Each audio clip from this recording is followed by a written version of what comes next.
Whether it's about Evil Morty's backstory or the reason behind the sudden shift in Rick's attitude, this mysterious show never fails to surprise us.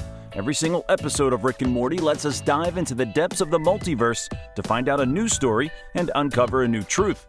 Today, we'll get a closer look at one of the main antagonists and find out where did Evil Morty go after going through the yellow portal.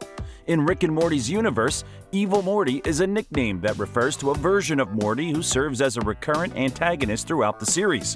The show calls him evil because he is much more convincing and intelligent than most other Mortys in the series, and he often exhibits manipulative and sinister behavior.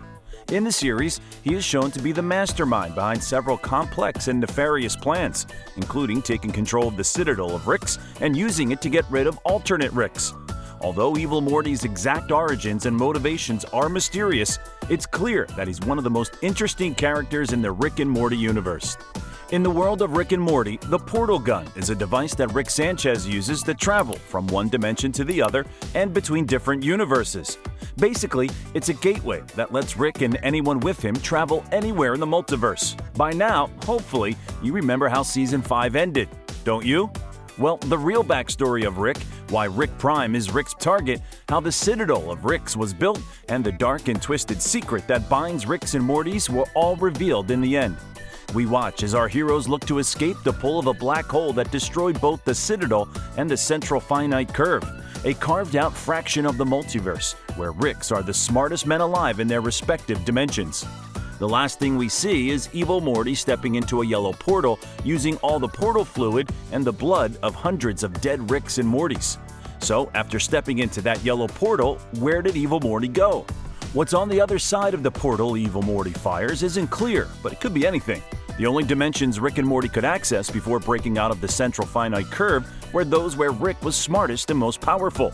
Although those realities were still infinite, they were smaller subsets than those outside of the curve. So where does Evil Morty go? He goes to the other side, to dimensions where Rick is unremarkable, or where he cannot escape from his many mistakes, or to dimensions where he has never been born in the first place. While Rick's green portals only travel within the central finite curve, the golden portal represents access to truly infinite dimensions. As it turns out, something extremely interesting happens at the end of the third chapter of the Rick and Morty comic series. We've got Genius Morty, a super smart version of Morty. Despite his alcoholic, idiotic grandfather Rick, who he constantly made fun of for being less intelligent, he was an extremely smart teenager. His smarts made him a member of Morty's council, which he was on good terms with. After waking up from a dream, he discovered that their intelligence levels were reversed. Morty mocked the idea before telling him to join him in the garage and complaining about how slow he was. When he got there, he handed Rick a screwdriver before continuing to mock Rick for being a brilliant scientist, which led Rick to get rid of him. Morty and Rick witnessed that accident from dimension C132. There were a lot of reasons why this scene was so interesting. To start with, we're introduced to an entirely new universe that's the opposite of the central finite curve. There, Rick is Morty and Morty is Rick. Also, the portal Rick C132 used was different from anything we've seen before. The usual green was replaced by purple. Due to the fact that they used a different portal than the usual green one, and how the entire universe works, with Morty as the Rick of it, I think such a universe exists outside of the central finite curve.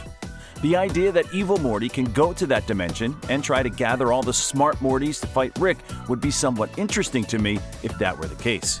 The problem is that it doesn't really make sense for him to do that, since he has already destroyed all the Ricks in the whole central finite curve.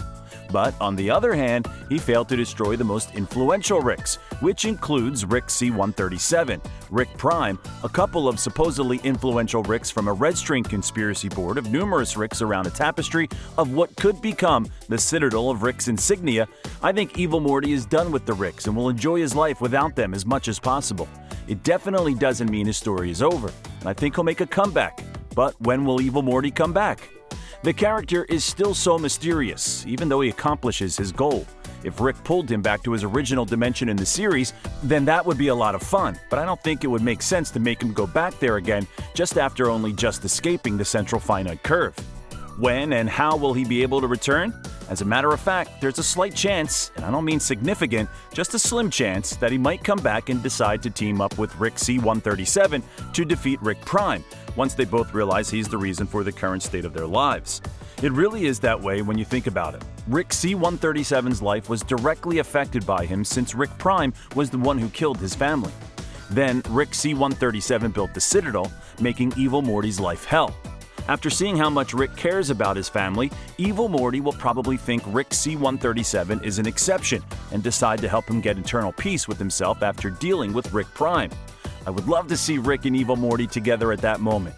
Other than that, I can't think of any reason why they'd work together.